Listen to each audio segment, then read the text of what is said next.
تمہاری تشخیص غلط نہیں ہے۔ ہم واقعی اپنی پچھلی زندگیوں میں ایک دوسرے کو جانتے تھے۔ الیزیا نے ایک ہلکی سی آہ سنائی دی، حتیٰ کہ ہوشیار صبرین بھی تھوڑی دیر کے لیے حیران رہ گئی۔ اس لمحے اس کے دماغ میں ہزاروں عجیب و غریب خیالات چمک گئے۔ اس نے اچانک کہا، تمہارے ساتھ اپنی پچھلی زندگی کی یادیں موجود ہیں؟ ایسا نہیں ہو سکتا ہے نا؟ بولنے کے کچھ دیر بعد اچانک لگا شاید وہ پاگل ہو گئی ہے۔ میں ختم ہو گئی ہوں، حال ہی میں پاگل ہو گئی ہوں، صبرین نے اپنے ماتھے کو چھوتے ہوئے کہا۔ میں تقریباً تم پر یقین کر ہی لیتی، میرے پاس واقعی پچھلی زندگی کی یادیں ہیں، رانی نے کہا۔ صبرین کو ایسا محسوس ہوا جیسے کہ وہ مافوق الفطرت فینٹیسی ڈرامے میں داخل ہو گئی ہے۔ آج رات میں تم اور فریا کو کھانے پر لے کر چلوں گی۔ کچھ باتیں ہیں جو میں نے تم لوگوں کو کبھی نہیں بتائیں۔ اب وقت ہے کہ تم سچائی جان لو، ویسے براہ کرم کسی کو نہ بتانا۔ ایلیزا نے کال کی دوسری طرف سے کوئی آواز نہیں سنی۔ اس سے مزہ آیا۔ ان دونوں لوگوں کو جب وہ بتائے گی تو وہ رات میں بہت حیران رہ جائیں گے۔ کال ختم کرنے کے بعد صبرین اپنا چہرہ جو زور سے چٹکی سے کاٹا۔ کیا وہ ابھی بھی خواب میں ہے اور جاگ نہیں پائی؟ یہ بہت تکلیف دہ تھا۔ کیا واقعی ایلیزیا وہی شخص تھی جسے وہ اپنی پچھلی زندگی میں جانتی تھی؟ صبرین نے کبھی کبھار انٹرنیٹ پر کچھ لوگوں سے سنا تھا کہ وہ اپنی پچھلی زندگی کی یادوں کے ساتھ پیدا ہوئے ہیں، تاہم کوئی بھی ایسی بے وقوفانہ بات پر یقین نہیں کرے گا۔ اس نے سوچا کہ ایلیزیا یقینی طور پر مذاق کر رہی ہے، لیکن کیا ایلیزیا مذاق کرنے والی شخصیت تھی؟ صبرین نے ابھی بھی الجھن میں رہتے ہوئے فریا سے رابطہ کیا۔ ایلیزا نے آج رات ہمیں کھانے کے لیے بلایا ہے۔ ہاں، لیکن میری پہلے ہی ریان کے ساتھ پلاننگ ہے، فریا نے کہا۔ کینسل کر دو، صبرین نے بلا جھجھک کہا۔ ہمیں ایک بہت اہم معاملے پر بات کرنی ہے۔ کس بارے میں؟ فریا خوفزدہ ہو گئی۔ کیا تم دونوں ایک بڑی کمپنی شروع کر کے آسٹریلیا کے سب سے امیر لوگ بننے والے ہو؟ نہیں، صبرین نے کہا، لیکن ایک چیز ہے جو تمہیں شاید ابھی تک معلوم نہیں۔ ایلیزا نے لغاری کارپوریشن کے 10% حصص خرید لیے ہیں۔ اب وہ لغاری کارپوریشن کی شیئر ہولڈر ہے۔ تمہارا مذاق بالکل بھی ہنسی والا نہیں ہے۔ فریا نے یقین نہ کیا۔ اگرچہ لغاری کارپوریشن پہلے جیسی اچھی نہیں رہی، یہ عام شخص کے لیے حاصل کرنا ممکن نہیں ہے۔ ایلیزا کے پاس اتنے پیسے کیسے ہو سکتے ہیں؟ اگر وہ انٹرٹینمنٹ انڈسٹری میں 10 سال فلمیں بنا رہی ہے، تب وہ لغاری کارپوریشن کے شیئرز بھی حاصل نہیں کر سکتی۔ میں جھوٹ نہیں بول رہی، وہ غالباً ہم تینوں سے اب زیادہ امیر ہے۔ صبرین نے تھوڑا سا حسد محسوس کیا۔ ہمیں آج رات کھانے کے لیے اس کے پیسے کا فائدہ اٹھانا ہے، ہمیں اس کے راز جاننے ہیں۔ کیا آج اپریل فول ڈے ہے؟ نہیں، فریا حیران رہ گئی۔ یا اللہ، یا اللہ! صبرین حیران ہوئی۔ کیا تم لفظ بدل سکتی ہو؟ یہ بھی میرے دل کی حیرت کا اظہار نہیں کر سکتا۔ فریا آنسوؤں کے قریب تھی۔ ایلیزا نے بڑے پیسے چپکے سے کما لیے؟ اب ہم تینوں میں سب سے کمزور ہوں۔ آج رات ایلیزا کے ساتھ بیٹھ کر پیسہ کمانے کا منصوبہ بنانا پڑے گا۔ تمہیں پیسے کمانے کی کمی نہیں ہے، ویسے بھی مزید پیسے کون رد کرے گا؟ فریا نے جواب دیا۔ صبرین ہنس پڑی۔ کال ختم کرنے کے بعد وہ دوبارہ گہری سوچ میں ڈوب گئی۔ اس نے اپنی پچھلی زندگی کی یادیں یاد کرنے کی کوشش کی۔ آخر میں اسے لگا کہ اس کا دماغ خالی ہے۔ پھر شہزام نے کال کی۔ وائفی، میں اپنے بزنس ٹرپ سے واپس آ گیا ہوں۔ آج رات صرف ہم دونوں مووی دیکھنے چلیں؟ اوکے۔ نہیں، میں نے ایلیزا کے ساتھ منصوبہ بنایا ہے، میرے پاس وقت نہیں ہے، صبرین نے صاف انکار کیا۔ شہزام کے ہونٹوں کے کونوں پر ہلکی سی حرکت ہوئی۔ میں کل رات گھر نہیں تھا، کیا تمہیں میرا کوئی خیال نہیں آیا؟ کیا ہم کل صبح نہیں ملے تھے؟ میں رات کو واپس آؤں تو ہم دوبارہ مل سکتے ہیں۔ صبرین کو شہزام سے بات کرنے کا دل نہیں تھا۔ واپس جاؤ اور بچوں کا خیال رکھو، شہزام نے کہا۔ تم کل بھی ایلیزا سے مل سکتی ہو، ویسے بھی تم دونوں کافی بار ملاقات کر چکی ہو، ہے نا؟ نہیں، ہمارے پاس ایک اہم معاملہ ہے۔ صبرین امید کر رہی تھی کہ جلد ہی رات ہو جائے۔ کال کے اختتام پر بیپ کی آواز آئی۔ شہزاب کا دل حسرت سے جھنجلا گیا۔ ایلیزے کو کوئی بوائے فرینڈ نہیں مل سکا، اس لیے وہ اس کی بیوی کو باہر بلا رہی ہے۔ اگر اس کے پاس کوئی موزوں مرد دوست ہوتا تو اسے ایلیزے سے ملواتا۔ یہ سوچ کر شہزام نے ریان کو کال کی۔ تمہارا وہ دوست، کیا میکس نے ایلیزے کے ساتھ کوئی پیش رفت کی ہے؟ تمہاری بیوی آج رات بھی تمہیں نظر انداز کر رہی ہے۔ ریان، جسے ابھی فریا نے ٹھکرا دیا تھا، بیزار تھا۔ شہزام حیران ہوا۔ اس سے فوراً سمجھ آ گیا فریا بھی آج رات تمہارے ساتھ نہیں ہے۔ شہزام ہنس پڑا۔ اسے عجیب طور پر سکون محسوس ہوا۔ کم از کم وہ اکیلا نہیں تھا۔ میکس کے دوست ہونے کے ناطے تمہیں اس سے زیادہ زور دینا چاہیے۔ ایلیزیا ایک اچھی عورت ہے، اسے مت کھونے دو۔ اگر اس کے دل میں جذبات ہیں تو اسے بہادری سے پیچھا کرنا چاہیے۔ فکر نہ کرو، میں اسے نصیحت کر دوں گا۔ ریان بھی نہیں سمجھ پا رہا تھا۔ میکس کا عورت کے پیچھے اتنا پرسکون ہونا عجیب تھا۔ کوئی تعجب نہیں کہ اس کی پہلی کبھی گرل فرینڈ نہیں رہی۔ اکیلا ہونے کی کوئی وجہ تھی۔ رات کو ایلیزے نے ڈنر کے مقام ایک چھوٹے باغ والے ریسٹورنٹ میں مقرر کیا۔ حالانکہ یہ چھوٹا تھا، لیکن وہاں پتھریلا کام، مصنوعی نالے اور دیواروں کے ساتھ سب پیرس کے درخت لگے ہوئے تھے۔ رات کی ہوا باغ میں بیگونیا کی خوشبو کے ساتھ چل رہی تھی۔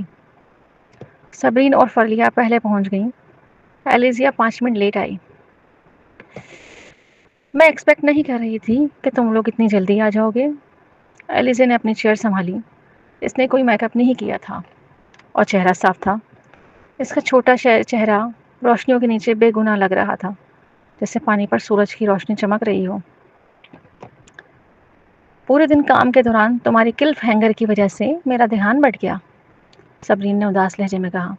مجھے بھی، فریا نے ایلیزیا کو دیکھتے ہوئے کیا۔ لیزی، تم نے بہت زیادہ کیا۔ تم نے خاموشی سے بڑے پیسے کمائے اور ہم سے چھپایا۔ کیا تمہاری لاتعداد جعلی شناختیں ہیں؟ کیا وہ افواہ شدہ ہیکرز، ماہر ڈاکٹر، موسیقی کے نابغے اور سائنسدان سب تم ہو؟ ایلیزے کے پاس الفاظ ختم ہو گئے۔ صبرین حیران رہ گئی۔ فریا، تم نے حال ہی میں کون سی مبالغہ آمیز کتابیں پڑھ رکھی ہیں؟ ناول حقیقت سے جنم لیتے ہیں۔ ٹھیک ہے، فریا ہنسی۔ یہ امپاسبل ہے۔ مجھے اتنا بلند سوچنے کا شکریہ۔ ایلیزیا تھوڑا سا ہنسی۔ لیکن میں اتنی عظیم نہیں ہوں۔ صبرین نے گھبرا کے پوچھا۔ تم نے کیا کہا؟ تمہیں اپنی پچھلی زندگی کی یادیں ہیں اور تم اب مجھے پہچانتی ہو، کیا یہ درست ہے؟ کیا؟ فریا نے سنا اور ہلکی سی بے چینی میں آ گئی۔ پچھلی زندگی کی یادیں؟ کیا تم لوگوں نے ہمیں ابھی تک کچھ بڑا نہیں بتایا؟ صبرین نے کہا۔ ایلیزے نے کہا کہ وہ مجھے اپنی پچھلی زندگی سے جانتی ہے۔ فریا حسرت سے بھر گئی۔ چونکہ تم دونوں ایک دوسرے کو جانتی ہو تو ہم سب کو بھی پچھلی زندگی میں ایک دوسرے کو جاننا چاہیے، ہے نا؟ کیا تم دونوں مجھے چھوڑ سکتے ہو؟ فکر مت کرو، یہ یقینی ہے۔ اگر ایسا نہ ہوتا تو تم کیوں سوچتی کہ ہم تینوں اتنے اچھی طرح گھل مل گئے ہیں؟ فریا نے صبرین کو آنکھ ماری۔ لیزے کو مزہ آیا۔ میں واقعی تم دونوں کو جانتی تھی۔ یا اللہ، تمہیں واقعی اپنی پچھلی زندگی کی یادیں ہیں؟ فریا پرجوش ہو گئی۔ تم نے یہ ہم سے کیوں چھپایا؟ ہمیں بتاؤ۔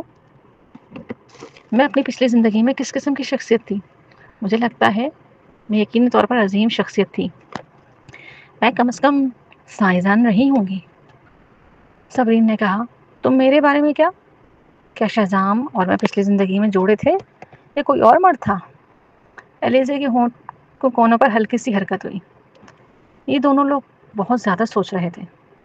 صبرین اور فریا پرجوش تاثرات دیکھ کر ایلیزیا نے بس کافی کا ایک گھونٹ لیا۔ فریا، میری پچھلی زندگی کی یادوں میں تمہارا بوائے فرینڈ واقعی اچھا نہیں تھا۔ تم نے زارون سے شادی کی اور بعد میں طلاق لے لی۔ جہاں تک سبی کا تعلق ہے، تم ابھی بھی شہزام کے ساتھ تھیں۔ تم دونوں نے طلاق لی کیونکہ میرا کی مداخلت بھی تھی۔ جو برا ہوا وہ اب بھی اتنا ہی تکلیف دہ تھا۔ فریا مایوس ہو گئی۔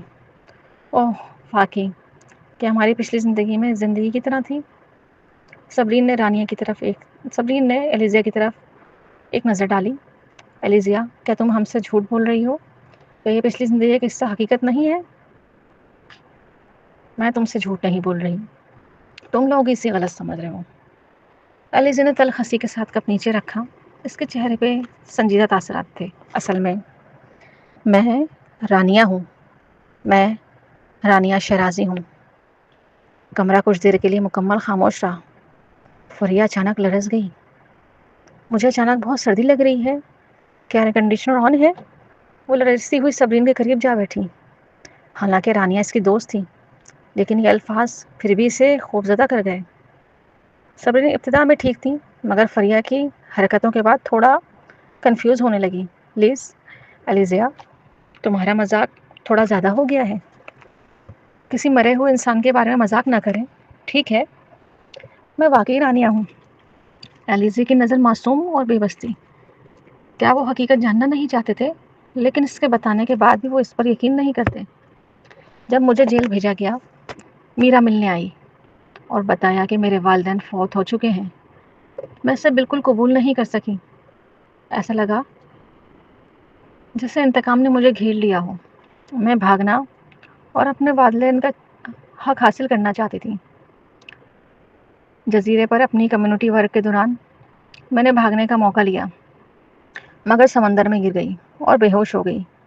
جاگنے کے بعد مجھے احساس ہوا کہ میں ایلیزیا کے چہرے کے ساتھ ہوں۔ فریہ اور صبرین نے ایک دوسرے کی طرف دیکھا۔ فریہ نے پلک جھپکائی اور کہا، مجھے معلوم ہے، تم نے چہرہ بدل لیا ہے۔ یہ ویسا ہی ہے جیسے کہ ناولوں میں بتایا جاتا ہے۔ صبرین کے ہونٹ چڑھے۔ اسے ابھی بھی یہ بہت عجیب لگا۔ یہ ناممکن نہیں لگتا؟ شاید یہ ہار کی وجہ سے ہوا۔ رانی نے اپنی پیٹھ سے ایک ہار نکالا۔ میں ایلیزیا کے علاقے میں رہتی تھی، ہم ہمیشہ قریب رہتی تھی۔ جب میں چھوٹی تھی، میری ماں اور ایلیزیا کی ماں اکٹھے خریداری کرنے گئیں۔ وہاں ایک میجیشین سے ملی۔ اس نے ایلیزیا اور مجھے ہر ایک کے لیے ایک ہار دیا۔ دونوں ہار ایک جیسے تھے۔ مجھے یاد ہے کہ نجومی نے کہا تھا مستقبل میں ہمیں ایک سانحہ کا سامنا ہوگا اور یہ ہار شاید ہماری مدد کر سکے۔ فریہ اب خوفزدہ نہیں تھی۔ وہ ہار کے قریب گئی اور اسے دیکھا۔ یہ قدیم لگ رہا تھا اور چھونے پر گرم محسوس ہوتا ہے۔ کیا واقعی ایسی جادوئی چیز موجود ہے؟ اس وقت ایلیزیا نے مونٹے کی وجہ سے بہت مشکلات کا سامنا کیا۔ میکس کی مدد سے میں ایلیزیا بن گئی۔ جب میں جاگی، رانیہ نے کہا، میں نے کسی کو حقیقت بتانے کی ہمت نہیں کی کیونکہ رانیہ فرار ہو چکی تھی۔ اس کے علاوہ یہ واقعہ بہت عجیب تھا۔ یہ حکام کے لیے پریشانی پیدا کر سکتا تھا۔ اسی لیے میں نے خود کو بہت زیادہ متاثر ہونے والا دکھایا اور ایسا ظاہر کیا جیسے میں کوئی اور شخص بن گئی ہوں۔ میں نے اپنے کیریئر پہ توجہ دی۔ میرے آس پاس کسی کو شک نہیں ہوا۔ فریہ نے پوچھا، تم نے ہمیں پہلے کیوں نہیں بتایا؟ میں نے تم لوگوں کے بارے میں پہلے پوچھا، مگر تم دونوں بیرون ملک جا چکے تھے۔ رانیہ نے ان دونوں کی طرف دیکھا۔ اس کے علاوہ تم دونوں بیرون ملک جانے سے پہلے کافی مشکلات کا سامنا کر چکی تھی۔ سبی کو مینٹل ہاسپٹل میں رکھا گیا تھا، جبکہ شہزام میرا کے ساتھ ریلیشنز میں تھا۔ جہاں تک فریہ کا تعلق ہے، کاشان کی طرف سے تمہیں تنگ کرنے کے بڑے واقعے پیمانے پر پھیلا ہوا تھا۔ عوام نے کہا کہ تم ملک میں رہ نہیں سکتی، اس لیے تم نے چھپنے کے لیے ملک چھوڑ دیا۔ فریہ اور صبرین دونوں شرمندہ ہو گئی تھیں۔ اس وقت وہ دونوں خود کو بچانے کے قابل نہیں تھیں۔ چاہے رانیہ سامنے آ بھی جاتی، وہ اس کی مدد کرنے سے قاصر ہوتی۔ رانیہ نے کہا، تو میں نے بس صبر کیا، میں نے انتظار کیا اور اپنی ہی طاقت سے انتقام لیا۔ صبرین نے آہ بھری، وہ طریقہ جس سے تم نے میرا کے خلاف انتقام لیا اور اسے اغوا کیا تاکہ سزا دی جا سکے۔ رانیہ نے آنکھیں نیچے کی۔ چونکہ میرا لوگوں کو ہپنوسس کے ذریعے قتل کرتی تھی، مجھے شواہد تلاش کرنے میں مشکل پیش آئی۔ اس کے علاوہ زارون اور شہزام اس وقت اس کے حق میں بات کر رہے تھے، تو میرے پاس کوئی اور راستہ نہیں تھا۔ میں اس کے ساتھ مرنے کو کبھی تیار تھی۔ اگر فریہ نے تب مجھے روکا نہ ہوتا تو میں یہاں تمہیں حقیقت بتا رہی ہوتی۔ سمجھ گئی؟ فریہ نے روشنی میں دیکھی۔ جب میں نے تمہیں اس دن پایا، تمہاری نظر نے مجھے حیران کر دیا۔ اس میں میرا کے لیے اتنی نفرت بھری تھی۔ تم نے دعویٰ کیا تھا کہ تم رانی کی بچپن کی دوست ہو، لیکن ہم بھی اس کے دوست تھے۔ حقیقتاً ہم تمہاری حد تک نہیں جا پاتی۔ یہ ظاہر ہوا کہ تم نے اپنے لیے انتقام لے رہی تھی۔ خوش قسمتی سے تم نے مجھے صحیح طریقے سے روکا، اس لیے میں نے اسے نہیں مارا۔ رانیہ نے شکر گزاری کے ساتھ کہا، تمہاری مدد سے میرا کے برے اعمال بے نقاب ہوئے اور میرے والدین کی موت کی حقیقت سامنے آئی۔ ایسا مت کہو رانیہ، صبری نے تلخی سے کہا۔ اصل میں فریہ اور میں اپنے اعمال پر پچھتا رہے ہیں۔ تم پر الزام لگا اور تمہیں جیل بھیج دیا گیا، پھر بھی ہم تمہاری مدد نہیں کر پائیں۔ اگر تم خوش قسمت نہ ہوتی تو شاید کسی کی مدد کرنے کے لیے پاور چاہیے ہوتی ہے۔ اگر میں تم دونوں کو اس مسئلے کے لیے الزام دوں تو یہ بہت غیر مناسب ہوگا۔ رانی نے سر ہلایا اور نظریں سیدھی کی۔ اس کے علاوہ یہ میرا اور میرا کے درمیان کی پرسنل دشمنی تھی، بچپن سے۔ وہ ہمیشہ مجھے دھوکہ دیتی اور میرے خلاف جاتی رہی۔ اگر تم دونوں نہ ہوتی تب بھی وہ کسی اور طریقے سے مجھے نقصان پہنچاتی۔ میں بس یہ محسوس کرتی ہوں کہ میری ماں کی موت افسوسناک تھی۔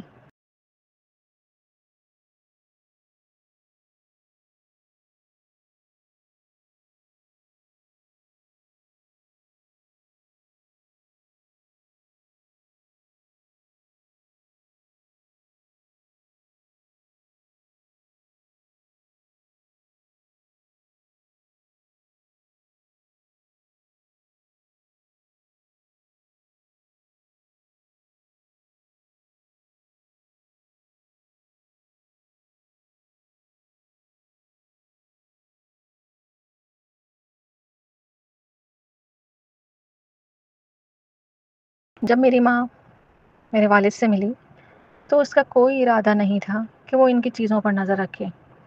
جب وہ ملے میرے والد پہلے ہی آزاد تھے، پھر بھی میرا اور اس کے بھائی نے الزام لگایا کہ میرے والد نے ان کی ماں کو چھوڑ دیا ہے کیونکہ وہ میری ماں سے محبت کرنے لگے۔ پریہ اور صبری نہ بری۔ ہاں، حقیقت میں سوتیلی ماں ہونا مشکل تھا، خاص طور پر ایسے لوگوں کے درمیان جیسے میرا۔ چاہے جیویریا کتنی بھی اچھی ہو، میرا نے اس کو نقصان پہنچانے کا ارادہ بنایا ہوا تھا۔ کچھ دیر بعد سربرین نے مخلصانہ کہا، رانیہ، خوش قسمتی سے ہے کہ ہم اب بھی بیٹھ کر ایک ساتھ کھا سکتے ہیں۔ کوئی تعجب نہیں جب میں نے پہلی بار تمہیں دیکھا تھا تم مجھے واقف لگی۔ ایسا لگا جیسے ہم ایک دوسرے کو بہت عرصے سے جانتے ہوں۔ ہاں، فریہ نے یہاں بری، کچھ نہ کچھ۔ جب میں نے پہلی بار تمہیں دیکھا مجھے تم سے دوستی کرنے کی خواہش ہوئی۔ تم نے ہم سے اتنی دیر تک حقیقت چھپائی، تو اب کیوں بتانے کا فیصلہ کیا؟ اس وقت میں نے تمہیں نہیں بتایا کیونکہ میں یقین کرتی تھی کہ ایلیزی ایک دن واپس آئے گی۔ شاید جس دن میں کامیابی سے انتقام لوں وہی دن ہوگا جب مجھے جانا پڑے، لیکن بہت انتظار کے بعد بھی ایسا نہ ہوا۔ رانیہ نے اپنے ہونٹ خود ہی مسکراتے ہوئے موڑے۔ میرا واقعی دل ٹوٹا ہوا تھا جب اس نے خودکشی کی کوشش کی، اس لیے وہ اب مزید زندہ نہیں رہنا چاہتی تھی۔ وہ اس دنیا سے تھک گئی تھی۔ وہ بہت نازک تھی، صبرین نے کہا۔ یہ ایک آدمی کے لیے ایسا برتاؤ کرنے کے قابل نہیں تھا۔ اس سے پہلے اسے کوئی تعلقات نہیں تھے اور وہ ایک واحد والدین والے خاندان میں بڑھی تھی۔ در حقیقت وہ دوسروں سے محبت اور تحفظ کی خواہش رکھتی تھی، لیکن مونٹے نے صرف اپنی خواہشات پوری کرنے کے لیے اس کا استعمال کیا۔ صبرین اس بات سے مکمل طور پر متفق تھی۔ کچھ مرد واقعی بدمعاش ہوتے ہیں۔ تو رانیہ، کیا تم ایلیزیا کے لیے انتقام لینے کا ارادہ رکھتی ہو؟ صبرین نے پوچھا۔ رانی نے سر ہلایا۔ میرا ارادہ ہے کہ میں ایلیزیا کے حق میں کھڑی ہوں۔ کوئی تعجب نہیں کہ چند دن پہلے تم ہوٹل میں پیٹرسن خاندان کی طرف سے منعقدہ خیراتی تقریب میں اچانک ظاہر ہو گئی تھی۔ فریہ کیا انٹرسٹ بڑھ گیا؟ کیا تم انہیں ان کے اپنے کھیل میں شکست دینے کا منصوبہ بنا رہی ہو؟ تم کیا سوچ رہی ہو؟ حقیقت میں رانیہ خود بھی فیصلہ نہیں کر پائی تھی، لیکن فریہ نے صبرین کی طرف آنکھیں گھما کر کہا، سب بھی اس معاملے میں کافی تجربے کار ہے. اس نے شہزام سے انتقام لینے کے لیے اس وقت ایسا طریقہ استعمال کیا تاکہ وہ اس سے گہری محبت کرے. بعد میں اس نے شہزام اور میرا کے تعلقات کو ختم کرنے کی کوشش کی. آخر میں وہ خود زخمی ہوئی جبکہ شہزام بچ نکلا اور میرا سے شادی کر لی. شرمندگی میں صبرین اسے یاد کرنے کی ہمت نہ کر سکی. میرا کیس مختلف تھا کیونکہ میرے دل میں شہزام کے لیے جذبات تھے.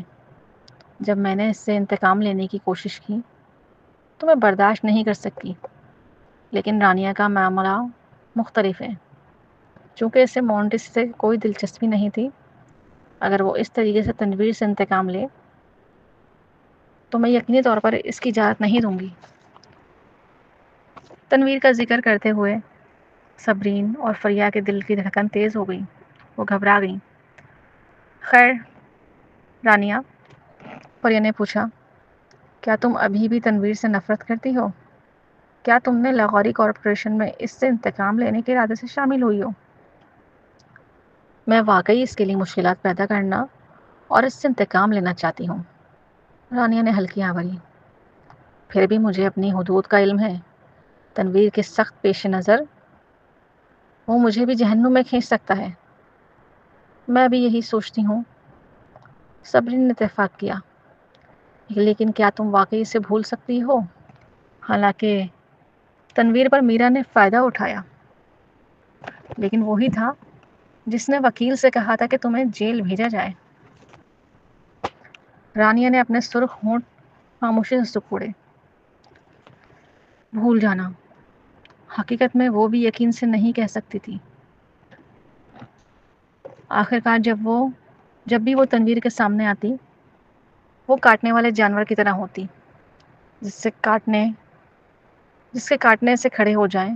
اس کا پرسکون دل نفرت کی آگ میں ابل جاتا. یہ دیکھ کر فریا نے کہا، کیا تم نے پہلے ہی تنویر کی شہرت خراب نہیں کر دی؟ اب ہر کوئی اس کے برتاؤ کے بارے میں جانتا ہے. کوئی بھی شرافت مند خاندان اپنی بیٹیوں کی شادی اس سے نہیں کرے گا. اور اس کے علاوہ تم نے اپنی طاقت سے لاہوری کارپوریشن کو نیچے دھکیل دیا ہے، اس لیے کمپنی پہلے جیسی طاقتور نہیں رہی.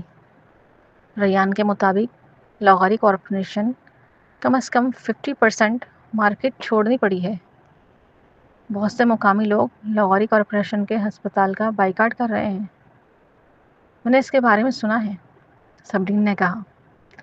اس کے علاوہ تنویر اب پہلے کی طرح بے لگام نہیں ہو سکتا. اس کی تفریحی صنعت کو نشانہ بنانے کی امید ختم ہو چکی ہے. مستقبل میں اس کی زندگی پہلے جیسی شاندار نہیں رہے گی. اس کا ذکر مت کرو. رانیہ بالکل اس کا ذکر نہیں کرنا چاہتی تھی. اوکے، صبرین نے سر ہلایا. اصل میں میرے پاس ایک سوال ہے. تمہیں ریبانڈ کیوں کہا جاتا ہے؟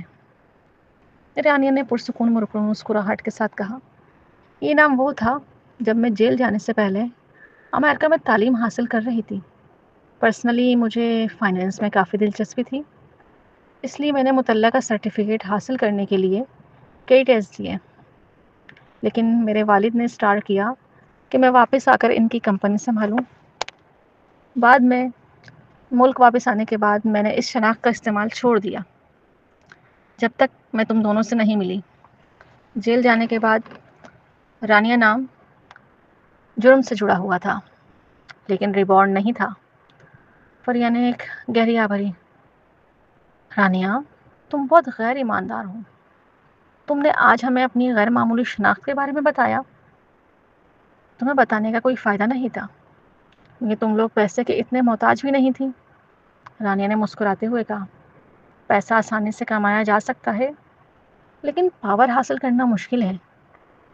جب میں ایلیزیا کے چہرے کے ساتھ جاگی اور امریکہ واپس گئی، میں نے بینک سے سیف نکالا اور ریبون کی شناخت استعمال کر کے کچھ پیسے کمائے. خوش قسمتی سے میں نے اس وقت ماسک پہنے ہوئے تھی، اس لیے کسی نے بھی ریبانڈ کو نہیں دیکھا. سمجھ گئی؟ صبرین نے صورتحال کو سمجھتے ہوئے پراسرار مسکراہٹ دی. مجھے یقین ہے ریبانڈ تمہاری واحد نقلی شناخت نہیں ہے. رانیہ ایک لمحے کے لیے حیران اور بے بس محسوس ہوئی. یہ میری آخری شناخت ہے.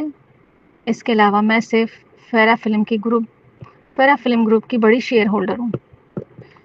کوئی تعجب نہیں، پیرا فلم گروپ حال ہی میں اتنی طاقتور ہو گئی ہے. فریہ اچانک مایوس ہو گئی. میں نے سوچا تھا فریہ کاسبی اچھی کارکردگی دکھا رہی ہے، لیکن تم دونوں کے مقابلے میں لگتا ہے کہ میں سب سے خراب کر رہی ہوں. تم ایسا کیوں سوچتی ہو؟ رانی نے ہنستے ہوئے طنزیہ کہا. شاید تم مستقبل میں وزیر اعظم کی بیوی بن جاؤ. بالکل، صبرین نے اتفاق کیا. تم نے ایک قابل شخص پایا ہے اور تمہیں اسے سنبھال کر رکھنا چاہیے. چھوڑو، میں وزیر اعظم کی بیوی بننے میں دلچسپی نہیں رکھتی. یہ بہت تھکا دینے والا ہے. میں تو اپنے دوستوں کے ساتھ کھانے اور مزے کو ترجیح دوں گی. اس کے بعد فریہ نے میز پر زور سے ہاتھ مارے. کیا ہمیں اپنے بہترین دوست کی دوبارہ پیدائش کا جشن نہیں منانا چاہیے؟ ہم منا سکتے ہیں، لیکن نشے میں مت جاؤ اور میری شناخت ظاہر مت کرو. رانیہ نے خبردار کیا. سمجھ گئی. فریہ نے فوراً منہ بند کر لیا. یہ معاملہ ہم تینوں کے درمیان رہے گا. اصل میں کوئی اور بھی جانتا ہے. کون؟ فریہ اور صبرین نے بیک وقت پوچھا. میکس. رانیہ کی آنکھوں میں اچانک محبت بھرا نظارہ نمودار ہوا. جب اس نے اپنے دوستوں کی طرف دیکھا، پھر وہ شرمندگی سے وضاحت کرنے لگی. میکس، ایلیزیا اور میں بچپن کے سب سے اچھے دوست ہیں. خاص طور پر وہ اور ایلیزیا. وہ پہلا شخص تھا جس نے ایلیزیا کی تبدیلی نوٹ کی اور میری حقیقت کو بے نقاب کیا. اس نے سالوں میں میری بہت مدد کی، اور وہی تھا جس نے میرے لیے دروازے پر باڈی گارڈ رکھنے میں مدد کی. اوہ، برا نہیں، فریہ نے عجیب ہنسی میں کہا. رانیہ، تم اداکاری میں ماہر ہو. ہاں؟ جب ریان نے تم دونوں کا تعارف کروایا، تم نے میکس سے پہلی ملاقات کا بہانہ بھی کر لیا. اس ایک خاص شناخت ہے. اس کی ایک خاص شناخت ہے، اس لیے اس کے لیے میرے قریب آنا مناسب نہیں. رانیہ نے بے بس ہو کر وضاحت کی. کیا وہ تم میں دلچسپی رکھتا ہے؟ صبرین نے تجسس سے پوچھا. فریہ نے بھی کرسی قریب کی. رانیہ، میں تمہیں بتا دوں، ایک عورت کے طور پر تمہیں سب کچھ ایک ہی جگہ پر نہیں رکھنا چاہیے. میں نے سوچا کہ زارون کے ساتھ تعلق رکھنے کے بعد کسی اور مرد کے ساتھ ہونا درست نہیں. لیکن جب میں نے جرأت مندانہ قدم اٹھایا تو مجھے احساس ہوا کہ یہ احساس بہت اچھا تھا. حقیقت میں یہ بہت زبردست تھا. رانیہ ساکت رہ گئی. کیا میں نے صحیح سنا کہ تم لوگ ایک دوسرے کے ساتھ رہ چکے ہو؟ یقیناً تجربہ کار لوگ واقعی مختلف سوچتے ہیں. صبرین نے افسوس کے ساتھ کہا. شہزام ہی واحد مرد ہے جس کے ساتھ میں نے اپنی زندگی میں تعلق بنایا. اب سوچتی ہوں تو مجھے برا لگتا ہے. میرا یہ مطلب نہیں تھا. فریہ کے گال سرخ ہو گئے. در حقیقت بہت سی عورتیں وفادار ہوتی ہیں. رانیہ شاید مکس جذبات رکھتی ہے کیونکہ اس نے صرف تنویر کے ساتھ تعلق بنایا. لیکن اس پر ناراض ہونے کی ضرورت نہیں ہے. دوسرے لوگوں کے ساتھ جرأت مندانہ رہو. اس میں کوئی غلطی نہیں. زندگی کا لطف لینا ضروری ہے. رانیہ کے پاس کوئی جواب نہ تھا. فریہ کی کھلے دل نے رانیہ کو کافی قدامت پسند محسوس کرا لیا. صبرین نے کہا. اگر کسی ماہر سے ملاقات ہو تو یہ واقعی اچھا ہے. یہ کہاں تھی؟ وہ کیوں اتنی غیر مناسب باتیں سن رہی تھی؟ وہ تو بس اپنی شناخت ظاہر کر رہی تھی، اور باتیں اتنی زیادہ کیسے بھٹک گئیں؟ ٹھیک ہے، کھانا کھاتے ہیں. رانیہ نے موضوع بدل دیا. میں نے سنا ہے کہ یہاں کے کھانے اچھے ہیں. ٹھیک ہے، اگر ہم بات جاری رکھیں تو رانیہ شرمندہ ہو جائے گی. صبرین نے طنزیہ کہا. رانیہ، تم تو اداکار ہو، پھر بھی اتنی جلدی شرمندہ ہو جاتی ہو؟ تینوں نے باتیں کی، مذاق کیا۔ کافی عرصے کے بعد انہیں اتنا خوشگوار وقت ملا۔ حقیقت میں رانیہ کی موت نے ہمیشہ صبرین اور فریہ کو تکلیف دی تھی۔ وہ ان یادوں کو یاد کرتی، وہ بہت بے بس محسوس کرتی۔ اس بات کا جشن منانے کے لیے رانیہ اب بھی زندہ ہے، بعد میں ٹرائے کی چلتے ہیں۔ فریہ مسکراتے ہوئے بولی، یہ میرا خرچ ہوگا۔ او پلیز نہیں، تم دونوں کو گھر جانا چاہیے اور اپنے بچوں کے ساتھ وقت گزارنا چاہیے۔ رانیہ نہیں چاہتی تھی کہ وہ شہزام اور ریان کے لیے پریشان بنے۔ رانیہ، ہم تمہارا ساتھ دینا چاہتے ہیں، صبرین نے وائن کے گلاس کو تھامتے ہوئے کہا۔ تم کافی عرصے سے تنہا ہو رہی ہو، یہ سادہ سی بات عام طور پر مضبوط رانیہ کو قریب آنسوؤں تک لے آئی۔ کھانے کے بعد وہ ہاتھ پکڑ کر پرائیویٹ روم سے باہر نکلی۔ لمبے کوریڈور میں سرخ روشنیوں کی قطاریں تھیں۔ اس وقت کچھ مرد سائڈ سے نکلے۔ درمیان میں کھڑا آدمی پیچ رنگ کی کیجول پتلون اور کالا پولو شرٹ پہنے ہوئے تھا۔ اس کا چہرہ خوبصورت اور پلے بوائے جیسا لگ رہا تھا۔ جب رانیہ نے اسے دیکھا، اس نے پرسکون لہجے میں اپنی بھویں اٹھائیں اور بعد میں اپنے دوستوں سے کہا، بعد میں میرے ساتھ ایک کردار میں کام کرو۔ کون سا کردار؟ صبرین نے رانیہ کی نظر کے رخ میں دیکھا۔ یہ کافی ہونہار لگ رہا ہے۔ اس کے سٹینڈرڈ ہائی تھے اور اوپر سے روزانہ شہزام کے خوبصورت چہرے کی عادت تھی، اس لیے مرد واقعی خوبصورت ہونا چاہیے تھا۔ وہ اس کی تعریف کرے۔ یہ ریان جتنا بالغ نہیں ہے۔ فریہ نے تبصرہ کیا۔ یہ کون ہے؟ مونٹی۔ رانی کے سرخ ہونٹ جھلملائے۔ مونٹی واقعی خوبصورت تھا، ورنہ ایلیزیا اتنی شدت سے اس سے محبت نہ کرتی۔ روشنی کے نیچے تینوں خواتین اپنی الگ الگ خوبصورتی میں چمک رہی تھیں۔ وہ رات کے آسمان سے بھی زیادہ نمایاں لگ رہی تھیں۔ زیادہ دیر نہیں گزری کہ مونٹی اور چند مردوں نے رانیہ، ایلیزیا اور صبرین کی موجودگی کو محسوس کی، جس پر مونٹی کی آنکھیں چمک اٹھیں۔ مونٹی کا دوست اسے چٹکی دے کر کہا، مونٹی، اندازہ کرو اس کے ساتھ یہ دونوں لوگ کون ہیں؟ تبھی مونٹی نے صبرین اور فریہ کی طرف نظریں موڑی، جو واقعی خوبصورت تھیں۔ تاہم وہ پہلے بھی ان سے مل چکا تھا، کیونکہ کینبرا کا حلقہ چھوٹا تھا۔ نہ صرف صبرین اور فریہ ہر قسم کے مواقع پر مقبول تھیں، بلکہ وہ فیشن انڈسٹری میں بھی کامیاب تھیں۔ بہت سے سوشلائٹس ان کی تعریف کرتے تھے۔ صبرین اور فریہ، ایک دوست نے ان کی شناخت بتائی، ایک شہزام کی بیوی ہے جس کی ماں آئل میگنیٹ ہے، اور فریہ مستقبل میں وزیر اعظم کی بہو۔ تو افواہ ہے کہ ایلیزیا ان کی اچھی دوست ہے، یہ سچ ہے؟ مونٹی، تم ایلیزیا کے قریب نہیں ہو، ہمیں ان سے ملواؤ۔ یہ بات ڈولی کارپوریشن کے جانشین ہیوگر جیفس نے کی، جس کی مونٹی کو حال ہی میں مدد کی ضرورت تھی۔ ہیوگو نیو کاسل سے تھا، وہ کاروباری دنیا کے لیے کینبرا میں تھا اور پیٹرسن خاندان کے ہوٹل میں ٹھہرا ہوا تھا۔ پچھلے چند دنوں میں مونٹی نے اسے ذاتی طور پر اچھا کھانا کھلایا۔ چونکہ تم نے درخواست کی ہے، میں یہ احسان کروں گا، نوجوان ماسٹر جیفس۔ مونٹی ہنسا اور رانی کی طرف بڑھتے ہوئے سلام کیا۔ لیزی، کیا یہ اتفاق ہے؟ کیا تم بھی یہاں کھانے پر آئی ہو؟ رانیہ نے اپنی بھویں اٹھائیں۔